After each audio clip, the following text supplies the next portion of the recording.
Bryce Canyon National Park features colorful rock formations called the hoodoos. Let me show you the highlights and tips for visiting.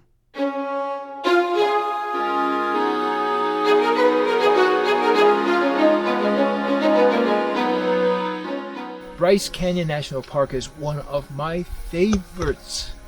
Definitely in the top 5 of all the national park that we visited. But this park is just check all the boxes. It's easy to visit. It's got one scenic drive, 18 miles, with lots of stop points in between. The scenery is unique with the hoodoos and the red rocks and the rich colors. The trails, this has got the best hiking trail in all of the national parks in the US. The Queen's Garden Trail and the Navajo Loop. It gets you down to the bottom of the canyon and back up. Most people can do it. It's 3 miles, so it's going to take a little work, and you got to go down a few hundred feet, but it is very, very enjoyable. The scenery along the hiking route is absolutely gorgeous everywhere you look. The park is human-sized, unlike something gigantic like the Grand Canyon, which is pretty, big hole in the ground, but it's just almost unrelatable because it's so big. And it's colorful, unlike the Black Canyon of the Gunnison, which is very deep. It's narrow, but it is all in shadows, which makes it not very colorful. Canyonlands is not bad, but still, I think Bryce is very personable, very human-sized, and you can almost reach out and touch the cliffs and the rocks. Just love this park. We made our 3rd visit to Bryce in October 2022. The weather was cool in the morning and evening, but perfect for hiking during the day. The crowd have thinned out. We started our visit around 9 a.m. at Sunrise Point. Parking was not an issue, and we were treated to a spectacular scene with bright sunshine on the hoodoos. What a great way to start the tour.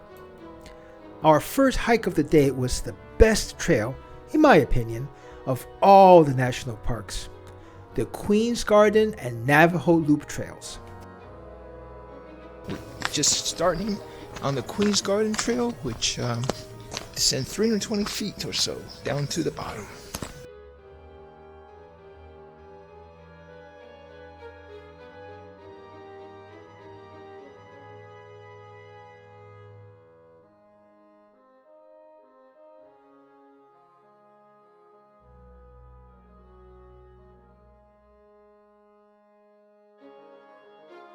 That's a nice view right there. Get beautiful views like these. Well, that looks very interesting. I don't know, is that Queen Victoria? No, I don't think that's Queen Victoria.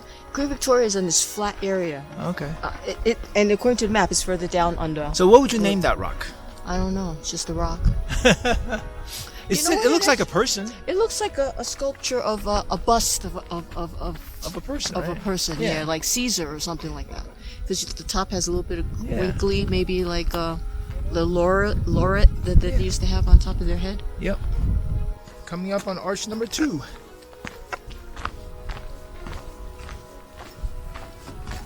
And you get through the arch and you see that grand scenery right there. Be careful. Don't want to keep going. Gotta make a turn.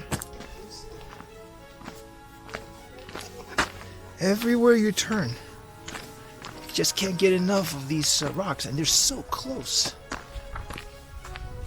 And that's what makes it beautiful. This has got to be the best hiking trail in all of the national parks, and that's saying a lot. Coming up on arch number 3.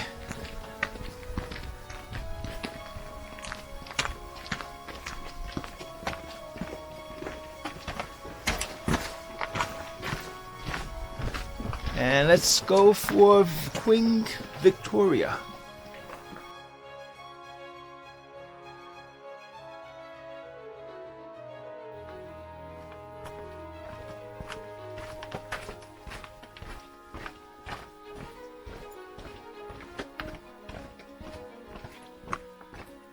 Once you get to the bottom of the valley, you have these nice pine trees in the shade, and the trail flattens out. And it's just a nice, really tranquil walk among the trees with beautiful backdrops of the canyon there. We're now heading back uphill via Navajo Loop. That's because Wall Street is once again closed. Ugh, really mad. Last time we were here, we wanted to do that, and it was closed. We ended up last time on Peekaboo Trail, which was far longer than I wanted. So we're going back up Navajo Loop this time. Back up to Sunset Point. Look at, we're in a canyon of some sort. Caution. Unstable rocks, do not climb on bridges. Sunset Point.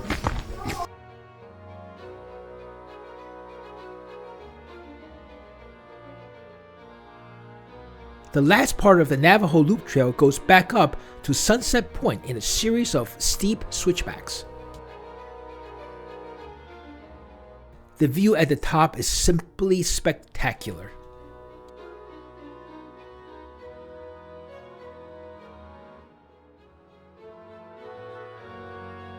These are the kind of scenes that's everywhere. This is towards the end of the Navajo Trail near Sunset Point. Just climb a bunch of really steep switchbacks and you get to this view. What a beautiful view. Can never get tired of this.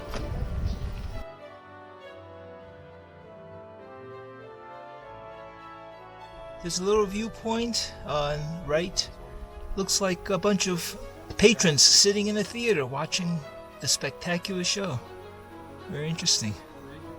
Wow, that was a fantastic way to spend the morning. We stopped by the visitor center and did our park business.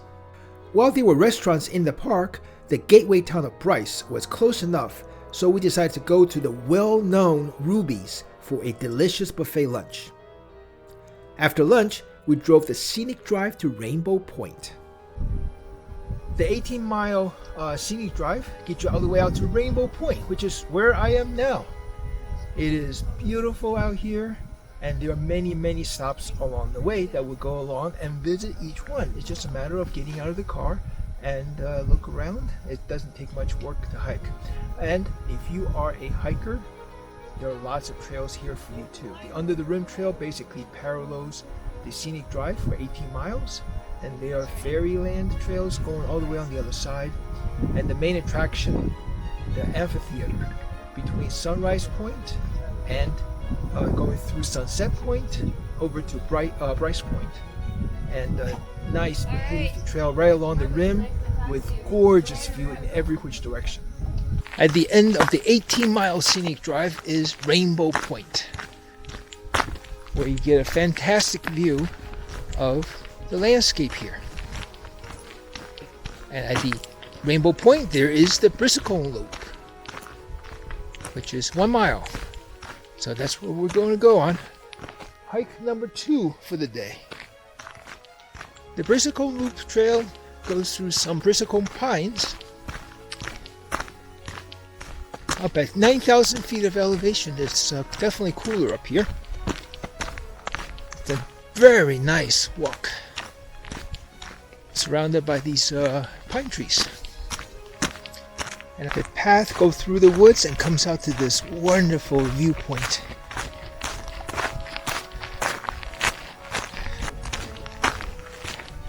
Just look at those colors. I recommend you to drive the scenic drive all the way to Rainbow Point at the end, and then stop along the viewpoints on the way back.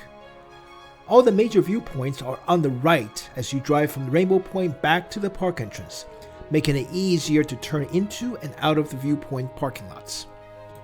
Each viewpoint has a different view of the canyon. Farview Point. You can see for miles. Today happens to be a pretty clear day, so it's pretty nice. You see those red and gray rocks way off in the distance, reflecting different layers of sediment.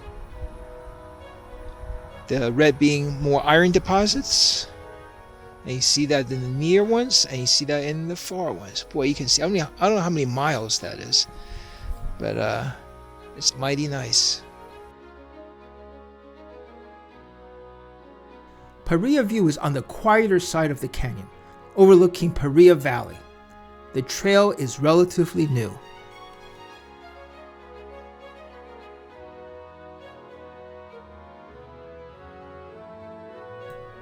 We ended our perfect day at Bryce Canyon at Bryce Point and Inspiration Point.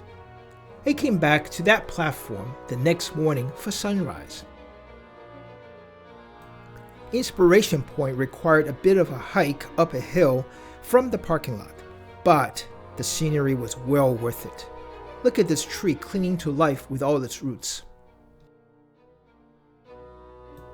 The next morning, I got to Bryce Point just in time for the sunrise. It was glorious to watch the hoodoos come to life as the sun rose from the horizon.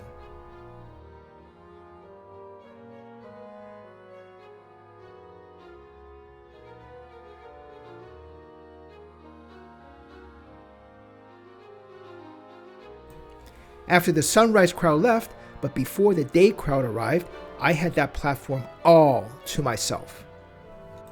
The last stop at Bryce was Mossy Cave. Mossy Cave is by Route 12. It's away from the main scenic drive where the rest of the Bryce attractions are. It is a nice little walk, so if you have time, by all means come. Probably takes you less than an hour to go to the cave and back. It is a bit strenuous, but it's very short. And you get to this cave where, especially in the spring and the early summertime, you can see water flowing, and that's a nice little attraction. So come if you have time. Mossy Cave Trail actually branches off into two places. You go to the left, you get this view with a little rock arch here almost. Mossy Cave at Bryce Canyon National Park. You see the water dripping here a little bit because we're in October. In spring, it'll be a lot more water.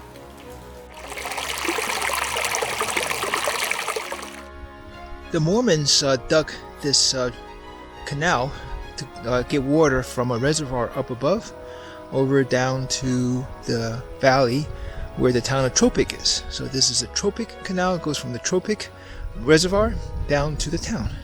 Took 2 years for them to dig this thing with primitive tools, and they're using as much of the natural waterway as they can, but they nonetheless had to spend a lot of time digging the canal to get water from the reservoir down to the town so they can farm the arid land down there. Here are some tips for visiting Bryce Canyon National Park.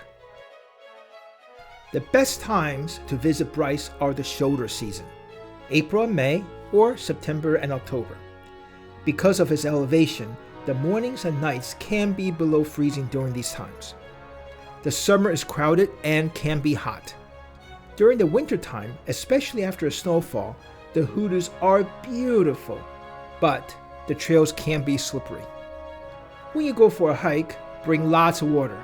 The air is dry, so you need to drink lots of water. Wear layers of clothing. The temperature can have a wide range from morning to night. Be prepared to ride the shuttle during peak season. Parking at various viewpoints may not be available. You can catch a shuttle from the town of Bryce or at the visitor center. It's also useful if you need a ride after doing a one-way hike. The absolute must-do, if you are able, is the 3.1-mile Queen's Garden and Navajo Loop trails. It gets you into the hoodoos with great scenery at every turn. If the Queen's Garden and Navajo Loop trails are too much for you, for example, if you need accessibility by wheelchair, by all means do the rim trail from Sunrise Point to Sunset Point, and if you want to, continue on to Bryce Point. They give you a very nice overview of Bryce Canyon. If you're more adventurous, take the Queen's Garden Trail from Sunrise Point down to the valley, and then come back up through the Peekaboo Trail back to Bryce Point. You will cover the whole amphitheater that way. If you can't do much hiking, by all means drive the Scenic Drive to Rainbow Point and stop by all the various points along the way. Take it easy and go slow when you hike. especially at Rainbow Point because of the high elevation. You may get winded much quicker than usual. There are lodges and restaurants in the park, but Bryce and Tropic are not too far away outside of the park, and they have good options for lodging and food. Bryce is on my top 5 list of the best national parks in the US. It's easy to tour with spectacular scenery. We are on our way to visit all the national parks in the United States. Follow along by hitting the subscribe button below. Hit the notification bell so you know when a new video is released. Give it a thumbs up if you like this video, and please share it with everybody that you know.